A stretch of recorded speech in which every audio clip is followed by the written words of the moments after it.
మహిళా అభివృద్ధి మరియు శిశు సంక్షేమ శాఖ సాధికారత అధికారి కుమారి శ్రీ కె విజయకుమారి ఆదేశాల మేరకు ఐసిడిఎస్ పిఠాపురం ప్రాజెక్టు సిడిపిఓ శ్రీమతి సిహెచ్కే దుర్గాదేవి ఆధ్వర్యంలో ఈరోజు యు కొత్తపల్లి మండలం మూలపేట గ్రామం శ్రీ రాయవరపు అచ్యుత జగన్నాథరావు జిల్లా ప్రజా ఉన్నత పాఠశాల నందు అంతర్జాతీయ బాల కార్మిక వ్యతిరేక దినోత్సవం కార్యక్రమాన్ని నిర్వహించడం జరిగింది।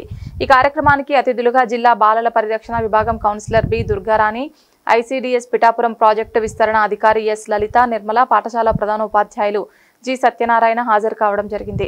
ఈ కార్యక్రమంలో పాఠశాల సిబ్బంది, అంగన్వాడీ కార్యకర్తలు, పాఠశాల విద్యార్థులు పాల్గొన్నారు। తదుపరి యు కొత్తపల్లి మండలంలోని అమీనాబాద్ గ్రామంలో ప్రైమరీ స్కూల్ నందు కూడా ఇదే కార్యక్రమం కౌన్సిలర్ దుర్గారాణి నిర్వహించారు। ఈ సమావేశంలో పాఠశాల సిబ్బంది, సచివాలయ మహిళా సంరక్షణ కార్యదర్శులు, అంగన్వాడీ కార్యకర్తలు, మహిళలు పాల్గొన్నారు।